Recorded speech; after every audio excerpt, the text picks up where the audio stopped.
Assalamualaikum warahmatullahi wabarakatuh. Waalaikumsalam warahmatullahi wabarakatuh. Selamat pagi, Pak Jai. Sehat? Alhamdulillah. Ya, minta waktunya sebentar, Pak Jai. Ayo nih teman-teman, ini guru di MT Islam yang Bumi Agung sekaligus teman sejawat saya di mata pelajaran IPA. Sekaligus juga beliau menjabat sebagai pembina OSIS di MT Islam yang Bumi Agung. Jadi merangkap ya, ada guru, teman sejawat, pembina OSIS juga. Mengganggu harinya Pak Jai. Ya. Jadi saya mau bertanya nih, ini mengenai motivasi siswa. Jadi kebetulan kan kita serumpun sama-sama mata pelajaran IPA, jadi mungkin ada kiat-kiatnya atau solusinya saya mintakan nanti kepada Pak Jai untuk peserta didik kita. Jadi yang pertama ini Pak Jai, Iya, Pak. peserta didik kita ini kan terkadang kan pada saat kita menyampaikan materi itu di kelas, terkadang kan kita melemparkan pertanyaan nih.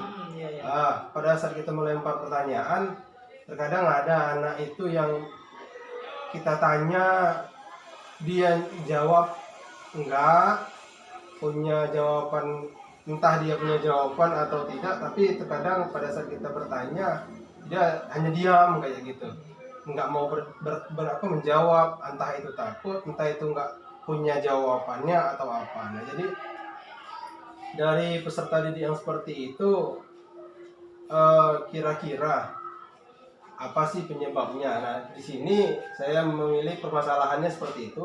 Kemudian akar permasalahannya menurut saya untuk peserta didik yang seperti itu, apakah mereka itu memang kurang motivasi dari guru mata pelajarannya atau ada hal yang lain. Jadi itu akar permasalahan yang saya ambil. Jadi kira-kira motivasi dari guru itu memang benar-benar dibutuhkan untuk anak seperti itu, seperti apa Pak? Tolong menjelaskan. Terima kasih sebelumnya Pak Edwin, selaku guru mata pelajaran IPA. Ya, kebetulan kami juga teman sejawat. Kami juga mengaku mata pelajaran IPA yang di MT Islam Bumi Agung. Memang permasalahan anak sekarang, ya, mayoritas memang seperti itu Pak. Ketika kita tanya materi apapun itu, kadang-kadangnya mereka tahu tidak tahu diam, ya. Nah, salah satu faktor itu kita alami bersama yang saat ini, ya, mungkin fenomena yang terjadi di kalangan peserta didik kita, mungkin tidak hanya di kita sendiri, mungkin di sekolah-sekolah seperti itu, tetapi kita sebagai guru, ya, terutama bagaimana solusi-solusi itu akan kita cari bersama, karena ini permasalahan kita bersama, maka ada baiknya kita bahas bersama. Nah, dalam ini kami pribadi, ya, sebagai guru mata pelajaran IPA, terutama eksak ini, ya, anak-anak sering seperti itu, maka metode-metode yang kita gunakan itu yang paling utama sekarang ini Pak. Karena metode-metode, ya, yang sudah mungkin anak bosan atau telah gurunya terlalu galak kita, sehingga anak itu ada respon takut, ya, tidak hanya pada guru, tetapi kadang-kadang mata pelajarannya, ya, namanya IPA, matematika, kadang-kadang anak justru obsesinya sudah aku duluan itu. Oleh karena itu, ya, ada baiknya kita metode yang kita gunakan lagi saat ini, ya, bervariasi. Artinya tergantung dari kondisi anak, karena setiap anak, ya, memiliki mungkin mental atau latar belakang yang berbeda-beda. Oleh karena itu, ya, kadang-kalanya permasalahan ini, ya, anak kita atasi, ya, terutama di MT Islam kita, ya, dengan cara, ya, pertama kita kasih, ya, wawasan terlebih dahulu, ya, biar anak itu tidak terlalu tegang, tidak terlalu takut. Ya, setelah itu baru nanti kita ajak ke dunia sekitar kita lah, pembelajaran sekitar kita, sehingga anak itu akan terpancing, ya, terpancing motivasinya, ya, ketika kita ajak, kita ikut ke dalamnya dulu ke anak-anak itu, setelah itu kita tarik, kita pancing supaya anak itu, ya, mengikuti kegiatan pembelajaran itu. Dengan cara bagaimana? Ya, dengan cara kita pancing respon anak itu dulu. Yang kita langsung kasih pertanyaan, sehingga anak itu belum ada bahasanya, dengan kita baru tegang kita kasih, otomatis anak itu tidak ada respon. Nah, kita ajak ke lingkungan kita terlebih dahulu. Nah, setelah itu mungkin baru kita lempar anak itu dengan pertanyaan materi yang kita bahas, ya. Jadi anak itu memang permasalahan kan setiap anak memiliki ya pola pikir yang berbeda-beda. Ya, ya ada yang memang responnya cepat, ada yang kurang lambat dan sebagainya. Oleh karena itu kita juga ya ketika bisa menyesuaikan ya dengan anak itu, mari kita respon. Maka kadang-kalanya ketika kita bertanya ya memang anak itu hanya diam. Ketika kita tanya, Pak, diamnya itu bisa apa enggak? Tetap enggak ada respon. Maka kita pancing anak itu, ya. Kita pancing bagaimana itu supaya bisa berinteraksi dengan kita, dengan guru maupun dengan teman-temannya, ya. Maka ya berbagai macam metode tadi, Pak. Artinya proses pembelajaran dengan metode yang berbeda-beda. Misalnya ketika kita bicara, terutama kami kelas 9 IPA itu kan bab pertama tentang reproduksi manusia. Jadi kita masuk ke dalamnya dulu. Bahwa seusia ya anak kelas 9 itu memang sudah memiliki masa pubertas, masa akil balik. Oleh karena itu kita pancing ya, dalam diri Anda sekarang ini ada nggak perubahan ya secara fisik ya secara mental, baik laki maupun perempuan? Ada, menjawabnya ada. Karena kenapa?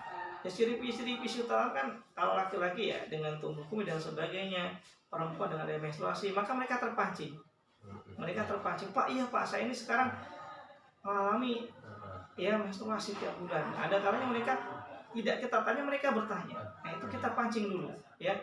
Kita ikut mereka ke dalamnya, di lingkungan mereka, baru kita lempar pertanyaan itu. Insya Allah mereka akan ya kembali respon dengan pertanyaan-pertanyaan kita.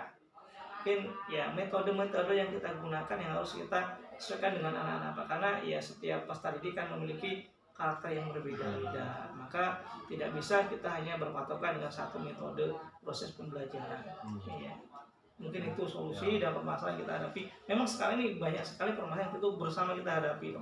Mungkin ya salah satunya pengaruh dari ya karena dampak virus corona kemarin, mereka lebih berinteraksi sendiri di rumah dan jarang berkomunikasi sosial dengan teman-temannya, maka ya efeknya mungkin terpengaruh ya dari itu semua. Maka kita bersama-sama ayo kembali kita mulai gerakan belajar motivasi dan juga metode-metode belajar yang lebih asik dan menarik untuk anak-anak.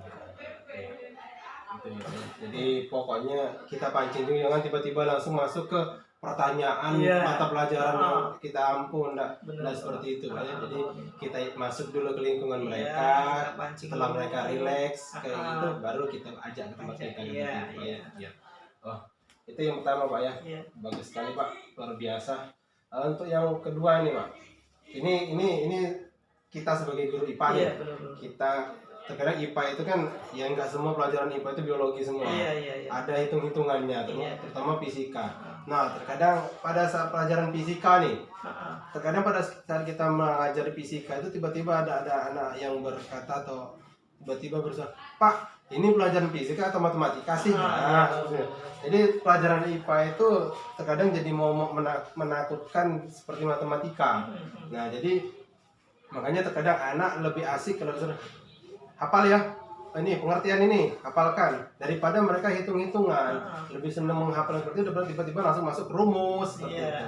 Nah jadi konsep kita nih menurut Pak Jai, guru IPA juga ini, konsepnya seperti apa sih Pak supaya mereka itu menyenangi gitu, nggak cuma hanya yang teori-teori seperti itu yang membaca itu biar enak, dia juga ikut dalam hitung-hitungannya. Konsepnya seperti apa, ada punya trik atau gimana sih Pak? Oke, memang ya satu momok juga kita bersama bahwa materi eksak itu menakutkan. Sebenarnya kalau kita dalami lebih dalam, selain mengasihkan itu juga tantangan, ya menakutkan, mengasihkan dan tantangan juga. Tetapi kenyataannya memang sebagian anak-anak menjadi momok ketika melihat angka. Kadang-kadang ada Pak, kalau angka itu Pak, ya hanya saja saya, waduh udah pusing duluan Pak.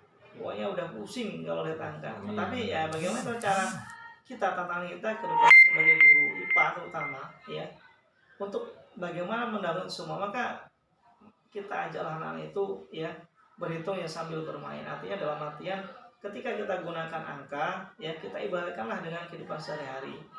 Contohnya ketika mereka kita berikan uang ya, maka respon mereka cepat. Ya, ketika uang Pak kurang ditambah sekian, cepat responnya.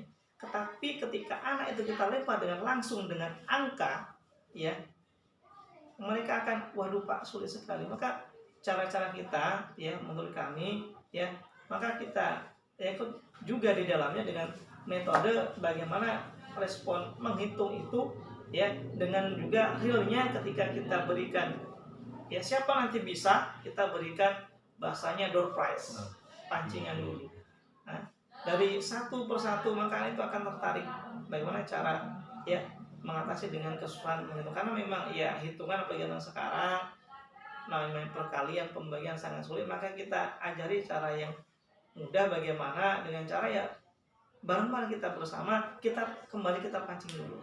Kita kasih misalnya ada uang, ini ada uang 5.000. Nah, ketika uang 5.000 ini kamu bagikan dengan 2 orang, adikmu, kamu, nah kira-kira berapa dapat 1 orang anak? Maka mereka terpancing. Oh, kalau dibagi 2 ini potong jadi separuh berarti 2.500 Pak. Nah itu ketika itu, nah itulah hitung-hitungan. Jadi ketika untuk menghilangi momen itu, maka kita pancing dengan kehidupan mereka sehari-hari, dengan bagaimana kita respon apus mereka ketika mereka bisa tampil ke depan ya, maka kita kasih door prize. Maka insya Allah anak-anak yang lain juga akan tertarik, paling tidak mereka ada niat dulu ketika oh ternyata ketika saya bisa dikasih door prize. Nah itu pancingan untuk kita, pancingan supaya anak-anak yang lain menyenangi ya mata pelajaran IPA, khususnya hitung-hitungan. Karena benar sekali ya, beberapa anak bahkan banyak anak dengan yang namanya hitungan angka apalagi di fisika itu banyak sekali rumus. Karena kebetulan kami juga ya kalau di fisika yang namanya listrik ya, rangkaian itu nilai angka banyak sekali, koma dan sebagainya. Dengan cara-cara kita untuk matesong supaya anak juga tidak jenuh, tidak bosan, dan tidak takut, itu paling utama. Karena sebagian anak itu memang takut dengan angka. Maka ya kita pancing dulu, kita kasih door prize dengan cara ya dengan mengikuti kehidupan kita sehari-hari ya, dengan uang, dengan permainan, bagaimana permainan misal 2 anak dan sebagainya dibagi menjadi beberapa bagian, maka mereka akan cepat respon ke situ daripada langsung dengan kita tunjukkan angka di papan tulis ini berapa anak lebih suka. Tapi ketika kita tunjukkan, nah misalnya Anda bermain sekian orang, 5 orang ya, atau 6 orang ya, 6 orang dibagi menjadi 3 kelompok. Nah setiap kelompok itu dapat berapa, mereka lebih cepat. Maka kita pancing dulu seperti itu. Ketika sudah mereka agak menguasai, baru kita masukkan ke dalam praktek ya materinya. Dan ya mungkin itulah solusi untuk anak-anak kita sekarang. Intinya bahwa ketika program Isak itu memang kita harus anak itu masuk ke dalam dunia kita ikut ke dunia dia baru kita tarik ke dunia kita. Dan juga harus asik Pak, karena ketika tidak asik ya sekarang ini lagi anak segini, jadi metode-metode kembali lagi ke metode. Pokoknya kita ambil metode yang asik, yang supaya ketika menghitung mereka tidak berpikiran hanya hitungan itu saja, hanya hitung saja, hanya angka yang ada. Tetapi kita ibaratkan dengan kehidupan kita sehari-hari ya, kita bangun tidur ya ada angka ya, terus kita cuma saudara ada angka, dan berapa kehidupan kita sehari, ketika kita sehari jajan berapa, maka dari itu semua mereka akan respect, oh angka itu ternyata mengasihkan belajar dengan angka. Iya. Jadi harus ada kolaborasinya antara mata pelajaran dengan dari lingkungan, dipadukan dengan lingkungan nyata. Iya nyata Pak. Biar ada daya tarik untuk mereka. Jadi tidak bahasa tidak lagi takut. Oke. Terima kasih Pak Ajay atas solusinya. Mudah-mudahan apa yang sudah Pak Ajay berikan, solusi yang sudah Pak Ajay sampaikan itu bisa kita terapkan ke peserta didik kita, terutama saya ini yang mengambil dari materi tersebut. Semoga saja bisa kita manfaatkan hingga anak-anak peserta didik kita ini tidak lagi menakuti mata pelajaran eksak, dan juga motivasinya akan bangkit lagi. Mungkin itu saja Pak Ajay wawancara hari ini. Terima kasih banyak atas masukannya, atas ilmunya yang telah disampaikan. Mungkin itu saja. Saya kira assalamualaikum warahmatullahi wabarakatuh. Sukses selalu. Mudah-mudahan berjalan dengan lancar kegiatan. Terima kasih.